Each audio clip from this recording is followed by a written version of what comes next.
جب حضرت مہدی کی قیادت میں مسلمان صاحب ایمان اہل عرب یہودیوں اور عیسائیوں کی طاقت سے ٹکرائیں گے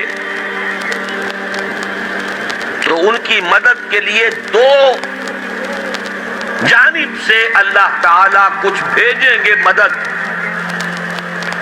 ایک تو آخری مرحلے میں مدد آئے گی حضرت مسیح عیسیٰ ابن مریم کا نزول، جو یہودیوں کی طرف رسول بنا کر بھیجے گئے تھے. انہیں یہودیوں نے اپنے خیال میں سولی پر چڑھا دیا، لیکن اللہ نے فرمایا وما صلبوہ وما قتلوہ ولکن شبہ لہم بل رفعہ اللہ الیہ. اللہ تو اپنی طرف اٹھا کر لے گیا. اور احادیث صحیحہ جو کہ ہمارے ہاں متواترہ کے درجے میں وہ احادیث جو صحیح ہیں کی ہیں، ان سے ثابت ہے کہ حضرت عیسیٰ ابن مریم دوبارہ زمین پر آئیں گے. اور یہودیوں کا سب سے بڑا سرغنہ جو خود مسیح ہونے ہی کا دعویٰ کر رہا ہوگا، مسیح الدجال، اس سے حضرت مسیح قتل کریں گے. لیکن ایک دوسری حدیث سے معلوم ہوتا ہے کہ مشرق سے فوجیں آئیں گی حضرت مہدی کی مدد کے لیے. یخرجون ناس من المشرق یؤدون للمہدی یعنی سلطانہ. مشرق کی طرف سے فوجیں آئیں گی کہ جو مہدی کی حکومت کو مستحکم کریں گی. خراسان کا لفظ آتا ہے ایک دوسری حدیث میں. خراسان سے سیاہ عالم چلیں گے، انہیں کوئی نہیں روک سکے گا یہاں تک کہ وہ یروشلم میں جا کر نصب ہو جائیں گے. اور حضور کے زمانے میں اچھی طرح سمجھ لیجئے، ہند کسے کہتے تھے حضور کے زمانے میں؟ پاکستان ہند میں شامل نہیں تھا. سندھ و ہند، سندھ ایک مکمل ملک تھا، ہند اس کے بعد شروع ہوتا تھا.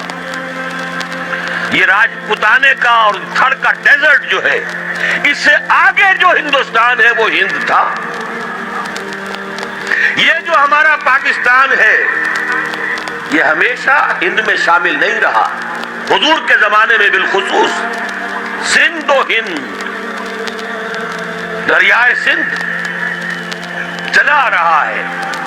یہ ساری ٹریبیوٹریز جو پنجاب کے اندر اس کی ہے، یہ سب ایک علیحدہ ملک ہے جو اس زمانے میں سندھ کہلاتا تھا. اور نمبر 2 یاد کیجئے، اس زمانے میں خراسان ایک علاقہ تھا جس میں موجودہ افغانستان کا 2/3، تھوڑا سا حصہ ایران کا.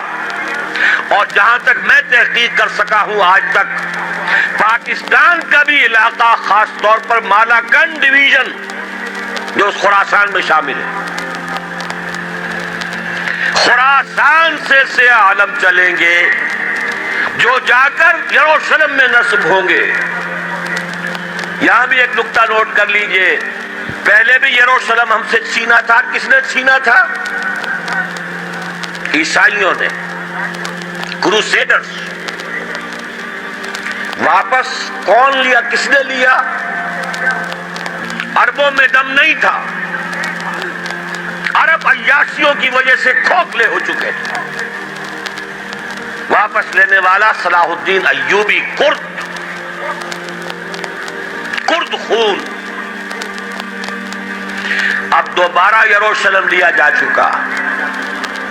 چھینا کن سے گیا؟ عربوں سے. عرب واپس لے سکتے ہیں؟ کوئی اندیشہ اگر ہو سکتا تھا عراق کے بارے میں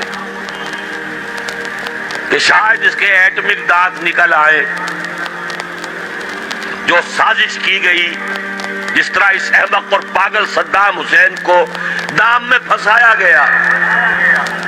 صدام 100 جال، دام کہتے ہیں جال کو، صدام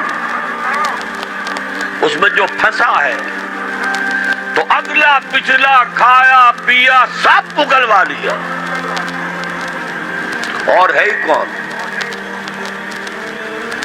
اس کے پاس ایٹمک ہتھیاروں کا ذخیرہ موجود ہے. اور کسی کے وہ ایٹمک دانت بھی نکلنے نہیں دے رہے. پاکستان کے اوپر کتنا دباؤ اور ہمیں نہیں پتا کتنا کچھ دباؤ قبول کیا جا چکا. یہ تو سبھی مانتے ہیں. گیپ کر دیا گیا, روک دیا گیا, آگے تو نہیں بڑھ رہا, یہ تو سبھی مانتے ہیں. رول بیک بھی ہو گیا یا نہیں کچھ پتہ نہیں, لیکن کسی صورت یہ نہیں تسلیم کریں گے, قبول کریں گے کہ کسی مسلمان ملک کے پاس ایٹم بم آ جائے. یہودیوں کے پاس ذخیرہ موجود, سب جانتے ہیں. بہرحال یہ جان لیجئے اس علاقے سے امید ہوتی ہے. سندھ اور خراسان حالات بہت خراب ہیں ہمارے, اور حالات بہت خراب ہیں افغانستان کے بھی, لیکن حالات کے بدلتے اللہ تعالیٰ کی مشیت کے تحت دیر نہیں لگا کرتی. سیرت نبوی میں مجھے نظر آتا ہے سن 10 میں 10 نبوی ہجرت سے 3 سال پہلے, 2.5 سال پہلے, کہیں سے کوئی امید کی کرن نظر نہیں آتی تھی کہ